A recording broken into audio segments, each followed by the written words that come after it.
মন দিয়ে শোনেন, ফজরের 2 রাকাত সুন্নত যদি পারেন ঘরে পড়বেন, 20 মিনিট বাকি আছে, ঘরে পড়বেন। যখন ঘরে পড়বেন, প্রথম রাকাতে কুল ইয়া আইয়ুহাল কাফিরুন পড়বেন, দ্বিতীয় রাকাতে কুল হুয়াল্লাহ পড়বেন। বলেন আপনারা, উলামারা ছাড়া অন্যরা বলেন, ফজরের সুন্নতের প্রথম রাকাতে কোন সূরা?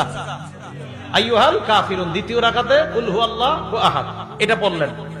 আর যদি পারেন মাঝে মাঝে, যদি পারেন, আলেমদের তো মুখস্থ আছে, আপনারা যারা সাধারণ আছেন যদি পারেন মাঝে মাঝে প্রথম রাকাতে সূরা বাকারার 136 নাম্বার ছোট্ট একটা আয়াত মুখস্থ করে নেবেন, দ্বিতীয় রাকাতে সূরা আলী ইমরানের 64 নাম্বার আয়াত মুসলিম শরীফের বর্ণনা আছে।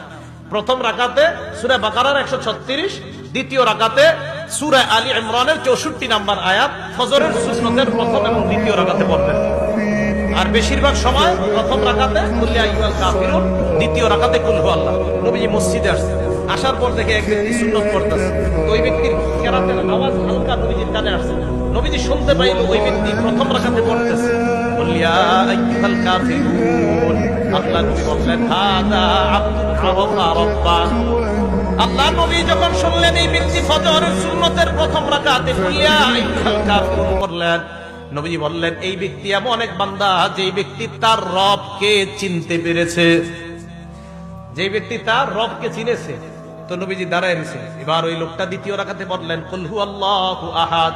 আল্লাহ নবী বললেন হাদা আব্দুন আমানা বিরব্বি, এই ব্যক্তি তার রবের উপর পরিপূর্ণ ঈমান আনছে।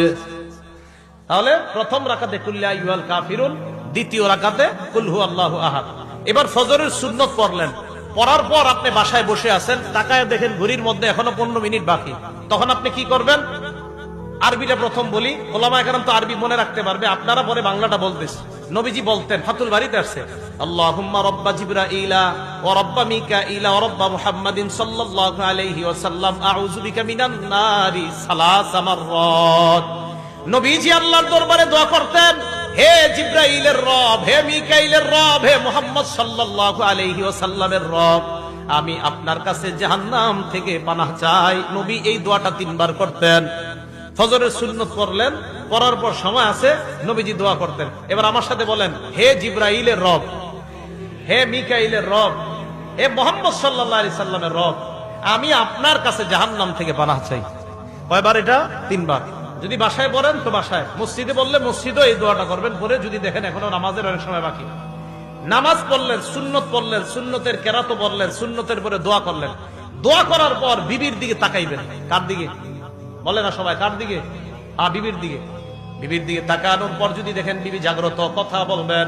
যদি দেখেন বিবি ঘুমায় আছে, বিবিরে জাগ্রত করবেন। আম্মা জান আয়েশা সিদ্দিকা রাদিয়াল্লাহু তাআলা আনহার বর্ণনা, নবীজি যখন ফজরের সুন্নত পড়তেন, পড়ার পর আমার দিকে আল্লাহ নবী তাকাইতেন।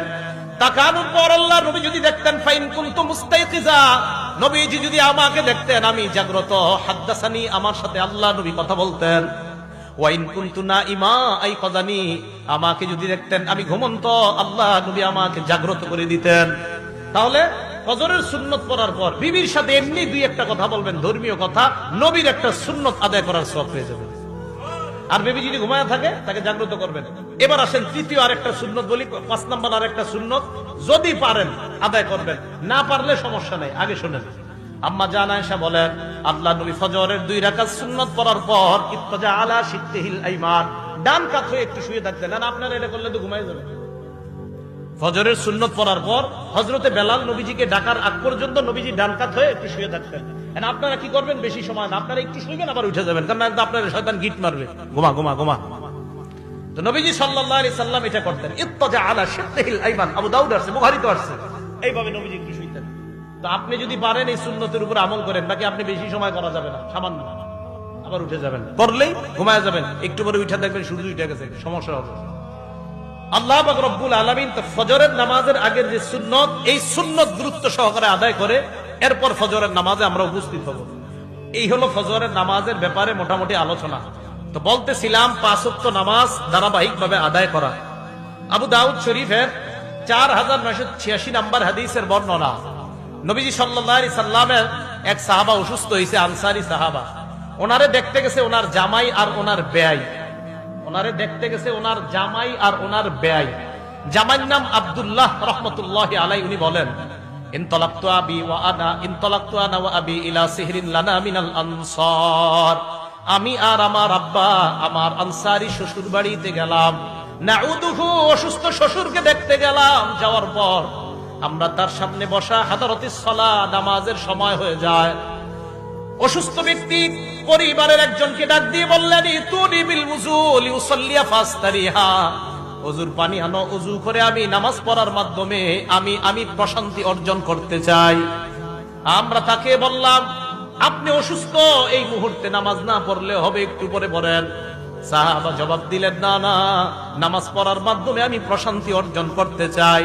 সামিআতু রাসূলুল্লাহ সাল্লাল্লাহু আলাইহি ওয়াসাল্লাম ইয়াকুল, আমি আল্লাহ নবীকে বলতে শুনলাম, নবীজি হযরত বেলালকে বলছে, বেলাল কুম ফাকিম ফারিহনা বিসসালাহ, বেলাল তুমি দাঁড়াও, ইকামত দাও, নামাজের ব্যবস্থা করো, নামাজের মাধ্যমে আমাদেরকে প্রশান্তি হওয়ার ব্যবস্থা করে দাও।